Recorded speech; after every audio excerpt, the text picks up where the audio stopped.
What's up guys, Charles from Halts Boots here, and today I'm doing my full on-foot review of the Nike CTR Maestri III Remake.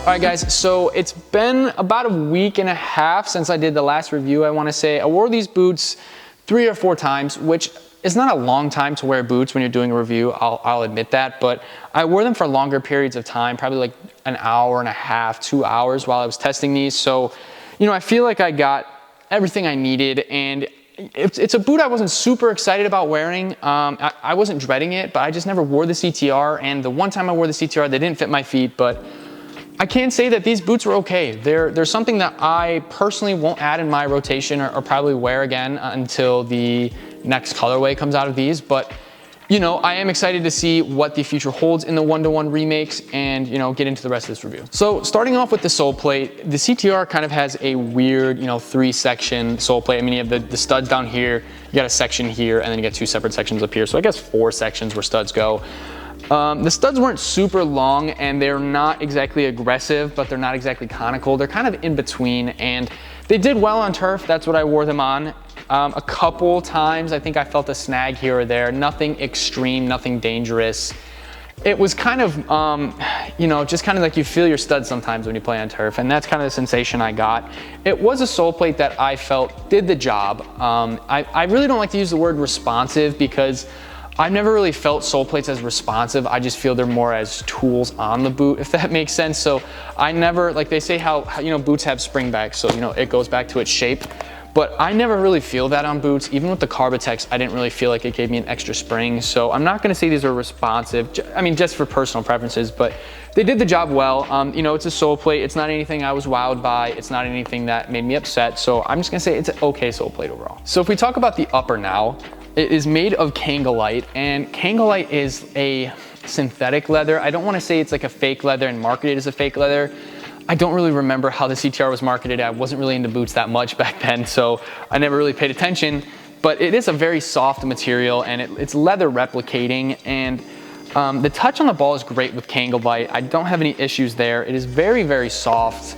Not quite as soft as like fresh K leather like on the 11 Pros, but an issue you'll have with something like the 11 Pro and maybe some Tiempos is just over time the leather just gets hard, and with the CTRs and the Kanga-Lite's not going to get hard like leather boots will.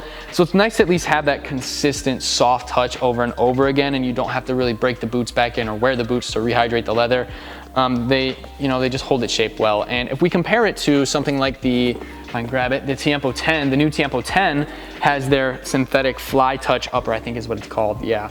And it's a lot more spongy, so it's not as much of leather as it is kind of just like, you know, they call it fake leather on Tiempo 10, but it's a lot more spongy. And when you have something like the Kanga-Lite's a lot softer, so you have a softer touch. These boots were comfortable.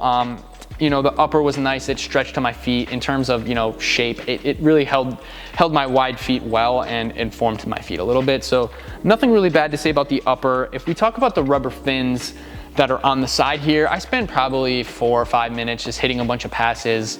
And, you know, did they really do much? I don't think so. It's not something as aggressive as the Predator Edge, which the Predator Edge is a boot that has its own problems, but the really nice thing was those fins. And I just felt like the rubber elements didn't really do a whole lot on these. So, you know, they look really sick. Like, don't get me wrong, the black on yellow and yellow on black is really cool, and I like how they schemed that, but I really just did not feel they did much. So, you know, it is what it is. Another issue I talked about was the heel, and how the heel felt really fake, and how my friend said it felt fake, and I kind of agreed with him.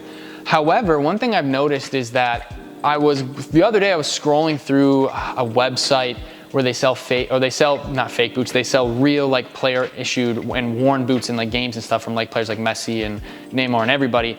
A lot of players actually have this kind of just, you know, suede, like it almost feels fake, but it's not, you know, or like a takedown, but it's not. And it's really nice suede, and it actually felt pretty decent on my heel. I didn't have any issues there. The CTRs are permanently creased now, which I'm not a guy who cares about shoes or creases in my boots, but just to put them on and have them crease that well, it just makes the boots look a little fake, a little tacky, a little cheap in that aspect. But the heel did well. I did actually like the heel counter a lot. It was soft. The only thing is it holds sweat so so well, I guess if you want to say it's well, because it's really not. It's bad. It holds sweat really bad, and it's kind of gross. And again, it's my own sweat, but you know, just to dry them, it takes a lot longer, and that was kind of disgusting.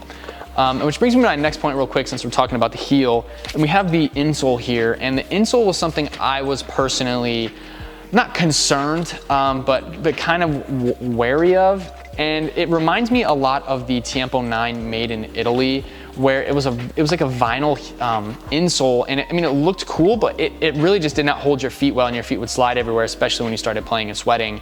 With these insoles, I didn't have a problem. I did wear true socks. I always wear grip socks when I play.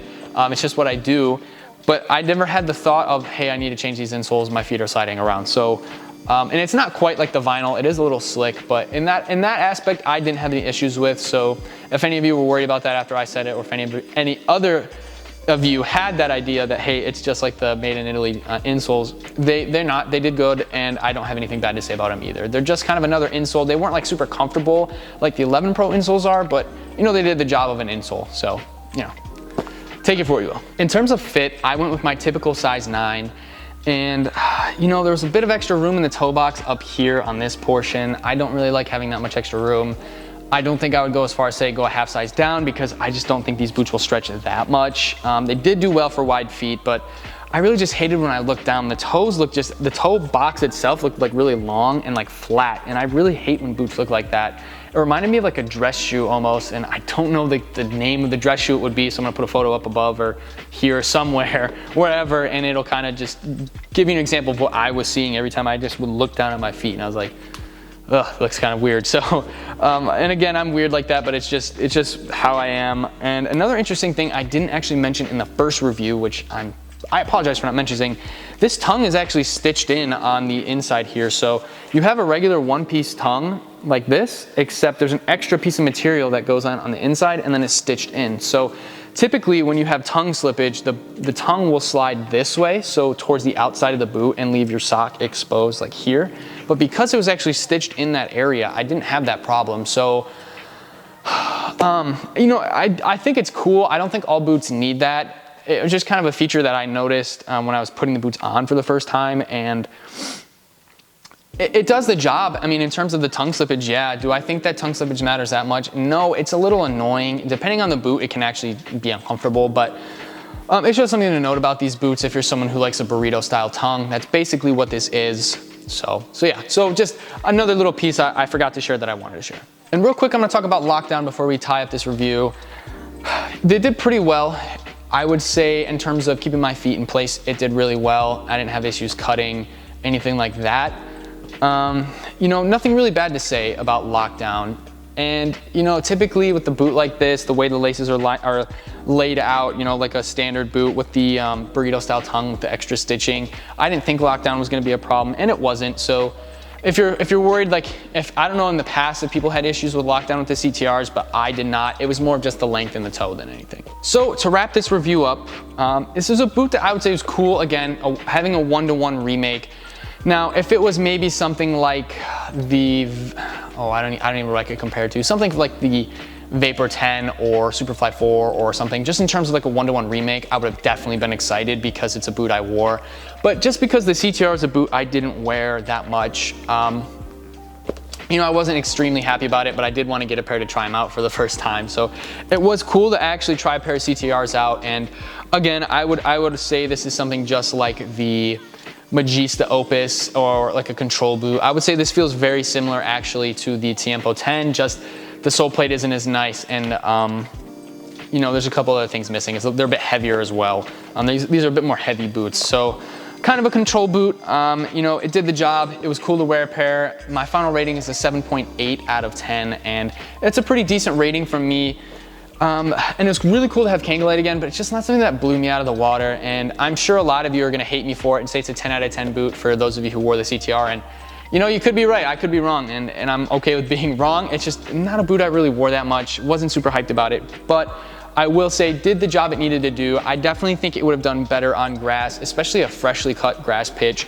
I think this sole plate is phenomenal and would be built for that.